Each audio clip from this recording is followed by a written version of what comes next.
Hello, it's Susan Duclos with All News Pipeline. It's March 15th, 2017. It seems that Ms. Ashley I am a nasty woman. Judd got triggered at a basketball game. Now, we're going to take a look at how she described this traumatic experience where she met up with a Trump supporter. And the words that she used in her Facebook post, which we'll go over in a little bit, but I want to go over the specific wording she used about this man before we find out exactly what he did to her. This is from the piece I did earlier on it, which will be in the description box. But she used the words in her Facebook post that the man was menacing, he was scary, terrifying, aggressive, rude, showed rudeness, and disrespect to her. So, what exactly did he do to do all this, where she describes it as a scary experience? Let's take a look at her Facebook post where she describes what this Trump supporter did to her. Here's the portion of the Facebook post where she describes what this guy did to her. An older man with white hair came up to me at my seat today at a basketball game. He said, "May I take your picture?" I said yes. Before I could offer for him to be in the picture with me, 6 inches from my face, he took my picture with his phone. He said, "I'm from Big Stone Gap." I said, "I love Big Stone Gap. What a beautiful town. I loved making the movie there."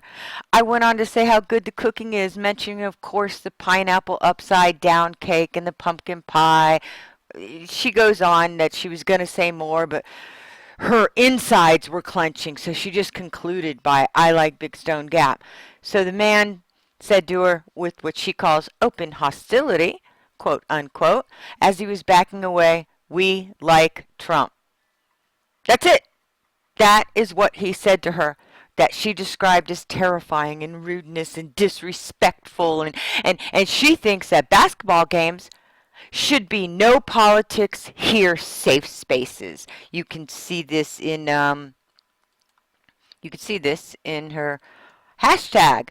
No politics here. She started it with, "I'd like to share with you an experience I had today.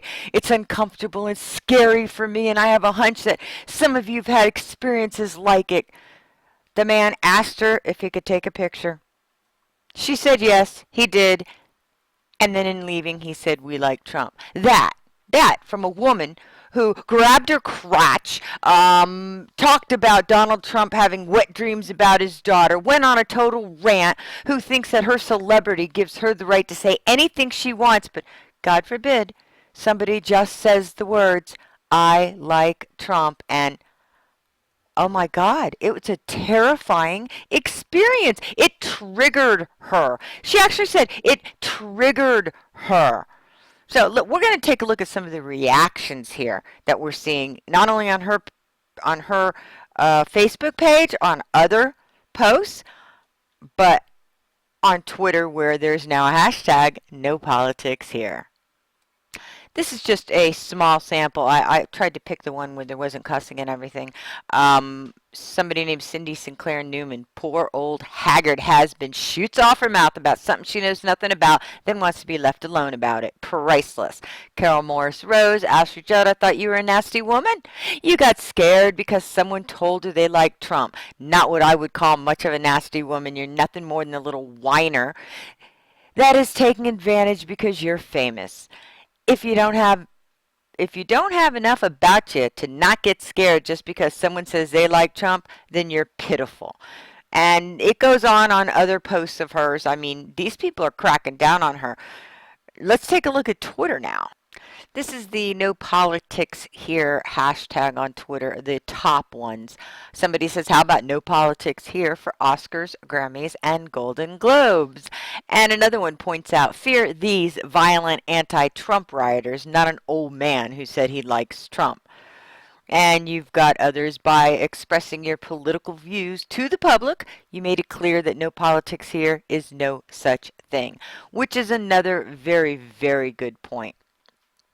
You if you think you can just spew your political views, which, hey, it's free speech, you can, so can other people. You can, it's not what. Where does she get off trying to say that there are certain places that are no politics here? It's like those safe spaces in college. Now you know where they get them. Others are telling her you have serious issues. I hope you seek help. Others, entertainment shows should also be no politics places for the fans, but you don't seem to care about that. P.S. You scare me. Others, can we make the Oscars globes? They're making the same point. Somebody else down below somewhere made a very good point about how there you go. Judd, your folks bugged Spicer in a store and Ivanka with kids on the plane. How do you like it? Can't take, it's supposed to be payback. Look for more. The point here is that she simply can't take a differing opinion than hers. You notice she goes places like Huffington Post, or she makes her speeches at the Women's March where there's nobody there that'll disagree with her. But do you see her out debating politics with anybody that disagrees with her? No, because she can't handle seeing an opinion other than her own. And when an elderly, older man goes up to her and simply says the words, "We like Trump," after asking politely if he could take her picture and not doing so until she said yes, which she admitted she said yes, that is all of a sudden terrifying, and rudeness and disrespect and openly hostile. The woman is unhinged. In the piece that I'm going to link in the details of this video, you'll see a video at the bottom of that article. Dana Loesch goes on Fox News and she says it too. The woman's crazy. She's unhinged. You should listen to that video too. In the meantime, you have a good day, and I will put all the links in the details. Thank you.